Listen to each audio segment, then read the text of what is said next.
Ano sa palagay mo? Bakit ikaw yung dapat naming pagkaluban ng laptop? Actually po, simula po ng kinder hanggang ngayon, consistent honor student po. Mababawasan na po sa aking katanungan ang salitang paano. So, paano na ako bukas, paano na ako susunod. Congratulations! Ikaw yung napili namin. Congratulations! Yan, congratulations! Buksan mo, open mo! Ikaw yung napili ng abot kamay para dyan sa laptop dahil alam namin, deserve mo talaga yan. Kailangan mo yan.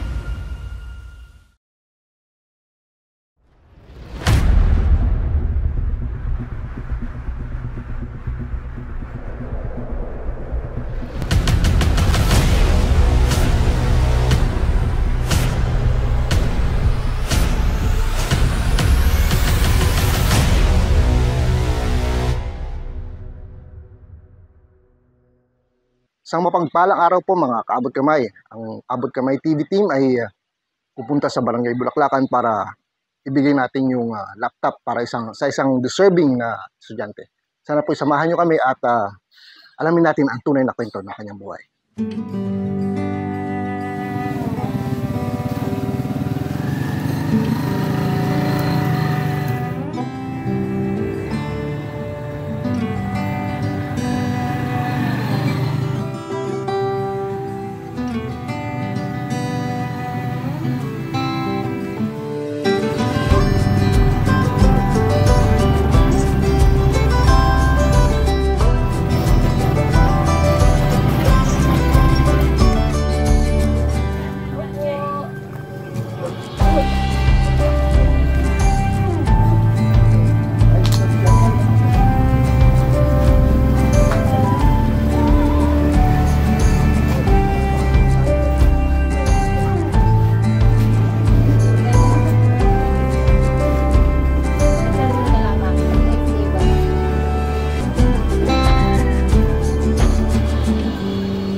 Isang mapagpalang araw po mga kaabot kamay. Andito po tayo ngayon sa Barangay Bulaklakan. Andito po tayo sa bahay na John Paul. Actually, nakikita na lang kayo dito. No? Opo. Kaninong bahay ito? Sa kapatid ng aking asawa. So, wala po si ngayon, si Ate Mel. Kasama ko pong host ngayon ay si Madam Roan. Isang magandang araw po at mapagpalang araw po mga kaabot kamay. Estudyante ka, no? Sa anong school? Sa Maritime po. Maritime. Sa Pinamalayan. So, anong year mo na? First year college po. First year college. Tapos, ang kurso mo ay? Information Technology po. BSIT. Yes po. So, ang magpapaaral sa iyo ay? Yung ate ko lang po tapos yung bayaw ko po. So, meron ka bang ibang resources na ginagawa para mapag-aral makatulong sa pag-aaral? Actually, meron po. Nagra-racket po ako kapag may mga available po mga sideline. Kagaya po na pag-service sa patay or paglilibing po. Ako po yung sumasama kapag wala po kaming pasok. And then, bukod pa po niyan, kapag may available pong pilarin sa pilaran, like yung mais po, is rin po ako, may extra din po ako nung kapag wala pong pasok. At saka kapag may mga available sidelines po, pinapatos ko na rin po para sayang din po kasi. Oo, malaking tulong yun sa atin, malaking kabawasan yun. Yes po. Ikaw, Ate Mary Jo, anong klaseng kapatid at estudyante siya, no? Pag dito siya sa bahay. Siya po ay mabait po, matulungin. At po ginagawa niya po para siya ay makatulong po sa amin, mag-asawa. Ano po bang trabaho niyo sa amin? Magpapahinanti lang po siya sa bigasan po. Minsan, nababa na ang kita. Para po siya maka-survive po sa pag-aaral po niya. Tapos ikaw po, nag-ano ka rin? Nag-extra lang po ako sa pagbibilad ng palay. O kaya mais po. Minsan, wala na po kaming mapagkunan ng hanap buhay. So hindi siya ang tawag dito, hindi siya constant, hindi siya palagian. Hindi. Kung kailan lang talaga may binanihan ng mais, kailangan magbibilag. Tapos pag naulan, wala din silang kita pag naulan. Hirap magbilag pag naulan. Basa yun. Masipag siya, makajos. Kahit nag-aaral siya, yung gawain sa simbahan ay naintindi niya. Kung nga niya ay naaawa din doon at pambaga. Daming trabaho. Siyempre, nakasulok yun. Parang paaral nung kanyang kapatid. Kaya lang ay parehas kayod yung mag-asawa. Nakayod din yung kapatid si Mary Joy. Tapos kayod siya. Tapos nasa kanya naiiwan yung mga gawain, mga pagbabawag ng hayop. Tapos mag-aaral bago mapunta sa simbahan. Bakit ate, nasa piling mo si John Paul? Nasaan ang inyong mga magulang? Ang aking ina po ay patay na po.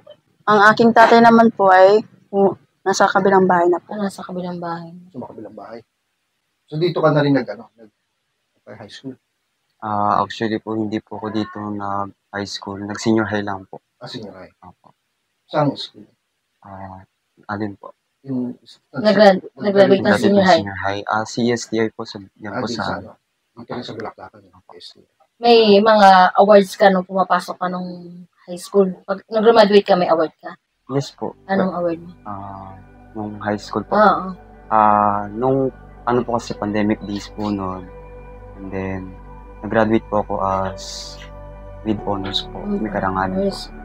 Actually po, simula po nung kinder hanggang ngayon, consistent po ako, honor student po. May grade conscious po. Balita namin, aktibo ka daw sa simbahan. Leader ka daw ng mga kabataan dito. Opo. At hindi lang po ako youth coordinator, kundi isa rin po akong LWEC or member ng LWEC po, lectors sa malaking simbahan po sa Gloria. Lectors, yung nagbabasa doon? Wala magbasa. Sa Kristan, ganun? Ano po ma'am, tagabasa po. Okay. Lectors. At saka bukod pa po nun, isa rin po akong member ng youth ministry po sa Gloria po. Galing, napapagsabay-sabay mo lahat yun. Opo. Napasok ka pa, nag-sideline ka pa. Simbahan. Time management lang po. Oo nga. Pero ate, paano yun? Di ba may anak ka? Opo. Pero, ang galing no, kahit na may anak ka, talagang tinutulungan mo pa rin yung kapatid mo na makapag-aral. Bakit mo pinupush ang iyong kapatid na may pagpatuloy yung pag-aaral kahit kayo ay nahihirapan na? Kasi po sayang naman po ang kanyang talino. Para po siya yung makapagtapos po. Yun nga, sayang ang talino. Saka nakikita mo naman na siya ay Aktibo po siya lahat ng bagay po. Sayang yun. Honors, di ba? Prosigido siya. Pababayaan. Oo nga. Talagang dapat talaga. Saka nakikita naman sa kanya na siya ay gustong makatapos. Ano bang goal mo o anong nagmo-motivate sa'yo para ipagpatuloy mo yung pag-aaral mo kahit sobrang hirap na ng pinagdadaanan? Para po sa akin is yung pamilya ko po. Kasi alam ko naman po na naghihirap po kami and then lalo po wala na po kami mga magulang. And then kami na lang po yung sarili na lang po namin ang aming pundasyon para maipagpatuloy po namin ang aming pang-araw-araw na pamumuhay. Ina-approach siya kagad yung teacher niya kung anong kailangan gawin. Pag hindi niya natutunan, hindi niya na agad naiintindihan yung gusto niya sabihin. Gusto namin ituturo sa kanya. And isa pa, yung attitude, since namomonitor ko siya na kakasama ko siya minsan, sir, pwede po bang makisabay? Kasi pag hapon na, mga 7 na yung lalabasan nila, gusto niyang sumabay kasi nga, siguro wala siyang pamasay or something. Sabi ko, go. So far, since ako yung major nila in information technology, yung computer programming nila, dun sa semester nila ngayon, naka-range siya ng 1 plus sa akin. Maybe 1.50 kasi hindi ko chinecheck yung mga grades nila. Kasi hindi ko masabi, pag ako nagtuturo kasi, chinecheck ko talaga yung skills nila. So dun sa skill set nila, isa siya sa pinaka-top. Maybe sa top 5 ko kasama talaga siya. Sa school namin, especially, kung kahit sa outside the school, first year pa lang dapat meron ka ng laptop. Standard na yan kasi may mga activity, programming, different programming language. Technical, na yung side hopefully maintindihan nila. Kailangan na kasi ng bata na yun. ganong laptop. Hindi ko naman inaano, pero pag IT, yun ang pinaka mandatory. Especially dun sa school namin na we're using the learning management system kung saan kailangan namin ng laptop para doon. Naka-system based kami, paperless lahat. So, laptop and cellphone yung priority namin sa mga bata. So, kailangan. Nabasa mo yung post ng abot ka ng TV tungkol sa laptop niyo. So, marami silang apply, mga magulang, mga estudyante. So, ano yung nagtulak sa inyo? Ano sa palagay mo? Bakit ikaw yung dapat naming pagkaluban ng laptop? Kasi yung laptop is hindi siya basta-basta, hindi siya mabibili ng ordinary tao. Opo, dahil sobrang mahal. Sobrang mahal talaga. So, sa palagay mo, bakit ikaw ang dapat namin pagkalooban? Bilang po kami po ay kapos din po sa pamumuhay, malaking tulong meron po sa akin to dahil bilang isang IT student at wala po mga magulang, tsaka may pagka-self-support na rin din po. Isa na rin po itong malaking opportunity para sa akin. And then, ito po ay magiging dahilan para mapagpatuloy po ang aking pag-aaral as a IT student. Bukod pa po niyan, mababawasan na po sa aking katanungan ang salitang paano. So, paano na ako bukas? Paano na ako susunod? Kasi po, every time na mag-e-exam po kami sa bawat like sa prelim, midterm, or finals, bawat examination po ay tuwing madaling araw ay lagi ako napapatanong sa aking sarili na paano na ako nito mamaya? Paano ko malalagpasan ng ganitong pagsubok dahil wala po akong kagamitan na laptop. Kasi po, ako rin po ay hirap din po ako sa makipagsabayan or makapagsabay sa lesson na inaaral namin sa araw-araw sa specialized subject ng IT po. And then, bukod pa po niyan, malaking tulong na rin po ito sa aming simbahan dahil kasi po may kailangan din po kami mga printing materials, like yung mga lyrics po, and then kailangan po namin i-print para magamit po namin. Kung sakali man pagkakaloban po ako ng laptop, ay hindi na po mag-aaway-aaway ang aking mga kapatid para lamang dito. Kasi malaking tulong, kabawasan na yun. Yes, kabawasan. Kasi nag-away sila kung sino ang bibili ng laptop. Or kung paano po nila pag-aambagan yung laptop mo. Ikinalulungkot ko rin po na malaman yung ganun. Kasi ang dahil lang po sa laptop, nagkanda away-away po sila at na bumababa po ang kanilang relasyon sa isa't isa. Si John Paul ay aming coordinator ng Bulaklakan noon, kabataan. Tagapaglinis namin siya ng simbahan. Siya ay napakabait na bata. At paano ko siya nakilala ay lagi siyang kasama ko sa paglinis sa simbahan. Isa ako sa pinuntahan niya para kumuha kami ng mga tao na siya ay pag-aralin. Napuntahan namin ang mga punsyal, napuntahan ko sina Father para lang may makapag-aral siya. Sa ngayon, hindi ko na agad siya na yung nabomonitor. Pero noon, matalino talaga, masipag talaga siya mag-aral. Talaga naghahanap kami ng makakatulong talaga sa kanya para lang siya ay makapag-aral. At ako'y nanghihinayang sa kanya dahil matalino, masipag, inapag-aral niya yung sarili niya. Siya ay kung ano-anong itinda, para lang meron siyang ma-tuition sa kanya. At sino-sino yung mga taong apuntahan niya, ma'am, para lang, halimbawa ay makapagtrabaho siya.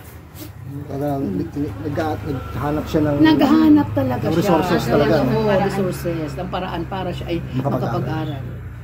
Dahil yung totaling mga ano niya, yung mga tiya, mga tiyo, halos wala din. Kaya gusto niya talaga na yung makapag-aral. So, ang gagawin natin, bigyan mo muna siya ng cash. So, maliit lang to ha. Pero makatulong to sa tuition mo. Ang masahe araw-araw. Ayan, ito ang konting handout or siguro malaking tulong na rin sa iyo sa pang-araw-araw mo, pamasahe, pangbaon, mga contribution. Ayan, ang 1,000. 2,000. Malaking bagay na yan kahit pa para yan. Ito, meron pa tayong bigas. Bigas para sa iyo, para sa inyo. Sana ay mabukas na lang. Salamat po. Buksan mo na, buksan mo na. Buksan mo na ang bigas na at mga grocery.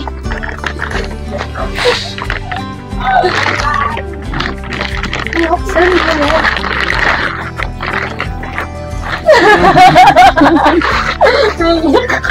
Congratulations!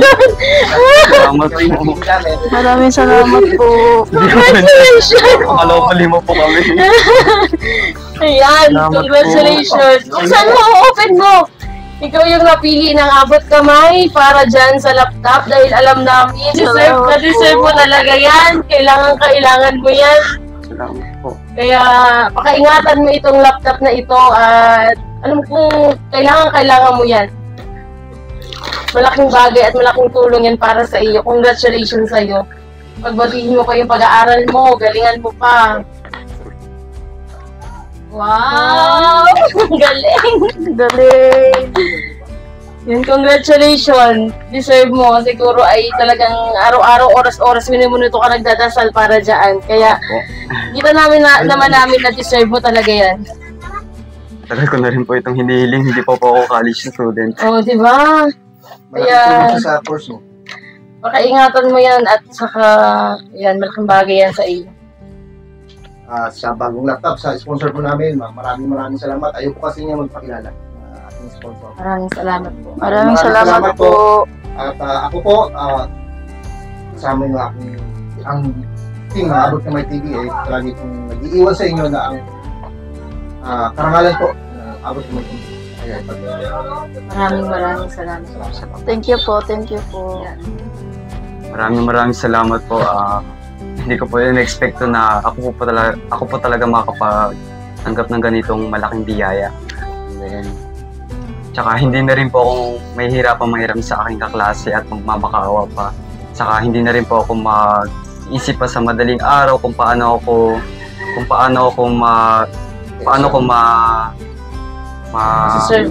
survive ang araw na ito nang walang ginagamit na laptop. And then, malaking tulong na rin po sa akin para ipagpatuloy ko ang aking pag-aaral mula hanggang sa college ko. Isa din, sa cellphone. Upon fees po. Tsaka sa hiram lang po. Maraming salamat po dahil binigyan niyo po ng aking kapatid ng kanyang panggagamitin sa school po. At wala po akong masabi sa inyo. Sana po ay patuloy niyo po o kayo ay magkaroon po ng